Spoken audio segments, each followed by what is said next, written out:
মুসলিম জাহানের দ্বিতীয় খলিফা হযরত ওমর রাদিয়াল্লাহু তাআলা আনহু হেঁটে চলেছেন লাঠিতে ভর করে, সাথে তার একমাত্র অনুচর আসলাম। বয়সের ভারে নুজু হয়ে পড়েছেন এককালের সুঠাম শক্তিশালী ওমর।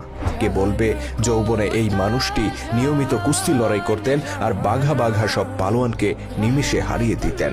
যুদ্ধের ময়দানে ত্রাস সৃষ্টি করে বেড়াতেন যে ওমর, তিনি আজ ঠিকমতো চলাফেরাও করতে পারেন না। তথাপি অতি বৃদ্ধ বয়সে লাঠিতে ভর করে মাঝে মধ্যেই তিনি বেরিয়ে পড়তেন নিজের চোখে মানুষের হাল হাকিকত দেখার জন্য, কখনো দিনের আলোতে, কখনো বা রাতের অন্ধকারে। তেমনই একদিনের ঘটনা। হাঁটতে হাঁটতে মদিনা শহর থেকে বেশ দূরে একটি গ্রামে পৌঁছে যান ওমর রাদিয়াল্লাহু তাআলা আনহু। সেখানে একটি বাড়িতে উনুনের পাশে একজন নারীকে দেখতে পান তিনি। চুলায় পাতিল চড়িয়ে কি যেন সেদ্ধ করছেন। এদিকে তার পাশেই কয়েকটি শিশুকে কান্না করতে শোনা যায়।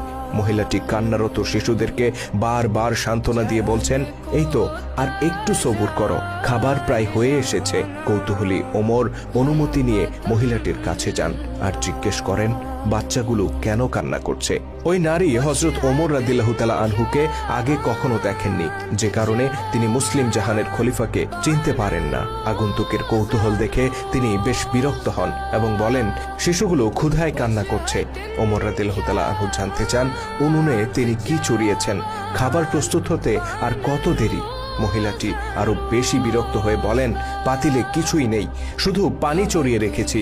বাচ্চাগুলোকে সান্ত্বনা দেওয়ার জন্য খাবার তৈরির ভান করছি। কাঁদতে কাঁদতে তারা একটু পরে এমনিতেই ঘুমিয়ে পড়বে।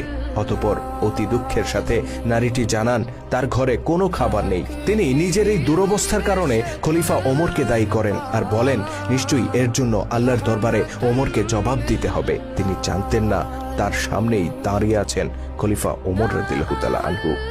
ওমর রাদিয়াল্লাহু তাআলা আনহু বিস্মিত কণ্ঠে বলেন, খলিফাকে কেন এর জন্য দায়ী করছেন? তিনি হয়তো আপনার এই দুরবস্থার কথা জানেনই না। মহিলাটি পাল্টা প্রশ্ন করে বলেন, খলিফা হিসেবে প্রত্যেক নাগরিকের খোঁজখবর নেয়া কি তার দায়িত্ব নয়? তিনি কেন আমাদের ব্যাপারে গাফেল থাকবেন? এর জন্য অবশ্যই তাকে জবাব দিতে হবে। মহিলাটির এই অনুযোগ খলিফা ওমরের হৃদয়কে চূর্ণ করে দেয়। তিনি বলেন, আপনি অপেক্ষা করুন, আমি শীঘ্রই বাচ্চাগুলোর খাবারের ব্যবস্থা করছি। অতঃপর তিনি রাষ্ট্রীয় গুদামঘরের উদ্দেশ্যে রওনা হয়ে যান। আর মহিলাটি অবাক হয়ে ভাবতে থাকেন, কে এই আগন্তুক? ওমর রাদিয়াল্লাহু তাআলা আনহু দ্রুত ছুটে যান রাষ্ট্রীয় গুদাম ঘরে। সেখান থেকে একটি আটার বস্তা বেছে নেন আর অনুচরকে বলেন, এটা আমার পিঠে তুলে দাও। অনুচর আসলাম বললেন, আমিরুল মুমিনিন, আপনি তো হাঁটতেই পারেন না ঠিক মতো, আপনি কি করে এই বোঝা এত দূর নিয়ে যাবেন? বরং আমি এটা সেখানে পৌঁছে দেই। খলিফার আগত কণ্ঠে